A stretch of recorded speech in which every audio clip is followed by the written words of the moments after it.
It's the year 1867. A bearded philosopher named Karl Marx sits in the dim light of the British Museum, scribbling the foundational texts of Das Kapital. He is writing about a terrifying future where every human interaction is reduced to a cold transaction, a world where even kindness is a commodity bought and sold for a profit. He had no idea that over 150 years later, he would describe the career of Jimmy Donaldson, MrBeast, with frightening accuracy.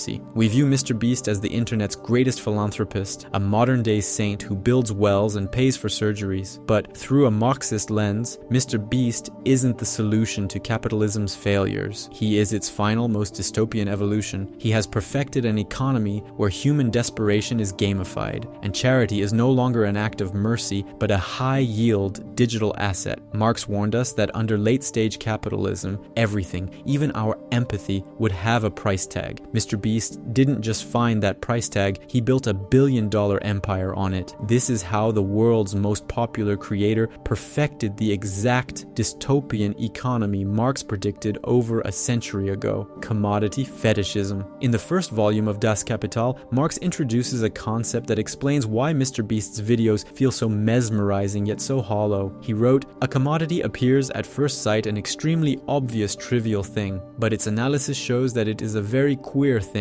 abounding in metaphysical subtleties and theological niceties." When you watch a MrBeast video, what are you actually looking at? You see a suitcase filled with $100,000. You see a brand new Lamborghini. You see a house being given to a homeless family. To the average viewer, these are just good deeds. But to Marx, these are commodities in their most fetishized form. In a MrBeast production, money is never just a medium of exchange, it is a prop. It is a visual effect designed to trigger a biological response. Marx argued that commodity fetishism occurs when the social relationships between people are masked by the exchange of objects. Think about it. When Jimmy hands a random person $50,000 for staying in a circle, we aren't seeing a social connection. We are seeing a person's value reduced entirely to the cash in their hand. We don't see the systemic poverty that makes that $50,000 a life-altering miracle. We only see the magic of the money itself. The money becomes a godlike entity that solves all problems, hiding the ugly reality of the labor and desperation that created the need for the money in the first place. MrBeast is not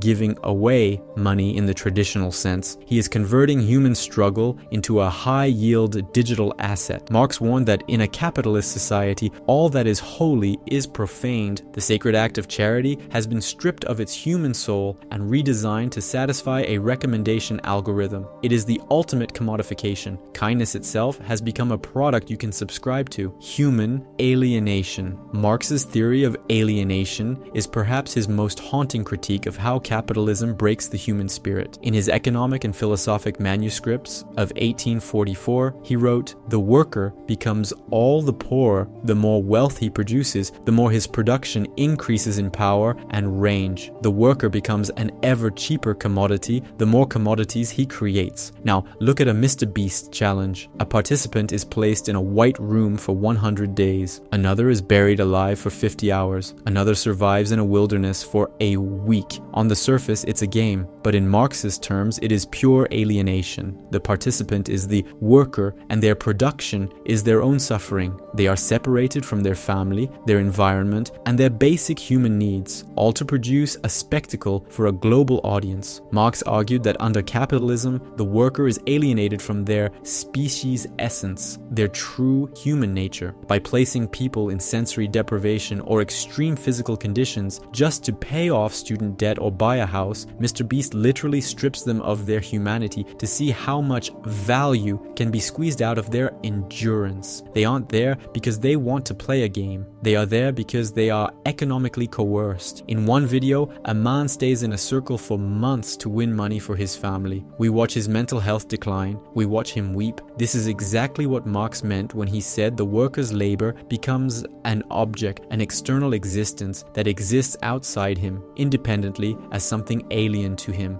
The contestants' pain is no longer their own, it belongs to the Beast brand. It is a raw material, like coal or iron, mined from the human psyche and sold to us as entertainment. The more the contestant suffers, the more wealth the video generates. They are a cog in a machine that requires their total alienation to function. They sell their life activity to obtain the means of subsistence, turning their very existence into a game of survival. Exchange value. To understand the genius and the horror of the MrBeast model, we have to look at how he treats human life as a balance sheet. Marx famously distinguished between use value and exchange value. In value, price and profit, he noted, as exchange values, all commodities are merely definite quantities of congealed labor time. Take the video where MrBeast pays for 1,000 people to have cataract surgery. The use value of that act is immense. 1,000 people can now see. It is a genuine good, but in the logic of the channel, the exchange value is what matters. The cost of the surgeries is a variable capital investment. The congealed labor time is the months of planning and editing. The goal, to produce a thumbnail and a title that generates a surplus value of 150 million views. If curing 1,000 people only generated 100 views, the Beast empire would collapse. The mercy is only viable if it is marketable. This creates a terrifying feedback loop. Marx warned that capital must always seek to expand because the cost of curing blindness or building 100 houses is so high, the next video must be bigger, louder, and more viral to pay for the last one. This is the commodified charity loop. It is a self-sustaining microeconomy where the viewer's attention directly funds the next spectacle of wealth distribution. You, the viewer, are the consumer of this charity. Your attention labor is what gives the video value, which the brand then harvests to buy more good deeds. It turns the audience into passive participants in a digital coliseum. We aren't being inspired to help, we are being conditioned to watch. Marx believed that the market eventually turns everything into a quantity. In the MrBeast universe, there is no quality of mercy. There is only the quantity of people helped versus the cost per click. It is a cold, calculated breakdown of the human heart into a spreadsheet. Capital accumulation. Marx's most famous command for the capitalist was accumulate, accumulate. That is Moses and the prophets. He understood that capital is not a thing, but a process. It has to move. It has to grow. If it stops, it dies. Jimmy Donaldson often says in interviews that he has $0 in his bank account because he reinvests every penny back into his videos. MrBeast ends every single month with $0 in his bank account. I mean, at the end of the day, I could spend less per videos if I want to. I'm just focused on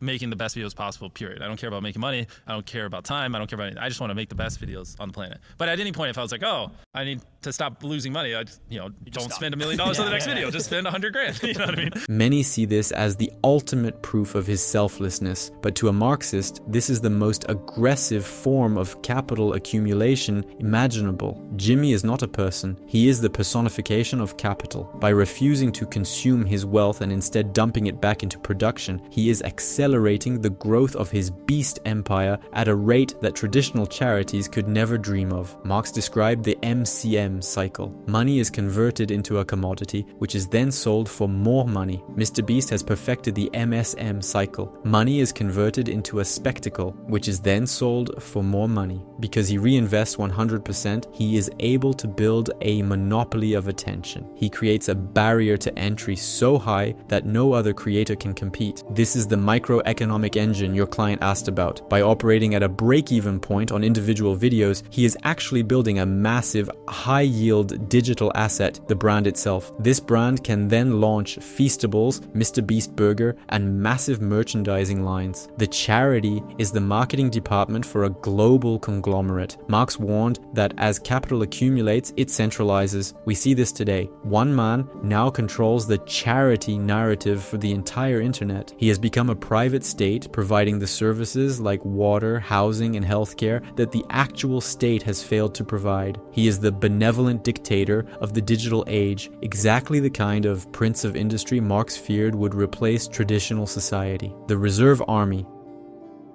Finally, we have to look at the people who aren't in the videos. Marx spoke of the Industrial Reserve Army, a mass of desperate, unemployed people who exist on the fringes of society. He wrote, "The Industrial Reserve Army, during the periods of stagnation, weighs down the active labor army. During the periods of overproduction and paroxysm, it holds its pretensions in check. In every MrBeast challenge, there are 100, 1,000, or even 10,000 people, but for every person in that video, there are millions more in the comments begging for a chance. Jimmy, please help me pay my mom's medical bills. Like, Jimmy, I'm about to lose my house." This is the reserve army of the beast economy. They are the millions of desperate souls who make the contestants replaceable. Marxism teaches us that the system needs this desperation to function. If everyone had a house, if everyone had healthcare, if everyone had their debt paid off, MrBeast's content would be boring. There would be no stakes. The spectacle relies on the existence of a massive suffering underclass. The reserve army is what gives the video its tension. MrBeast is not a bad person. In fact, by all accounts, he's a very nice one. But that's the point. Marx wasn't interested in whether the capitalist was nice. He was interested in what the system forced them to do. We aren't watching a man fix the world. We are watching a man prove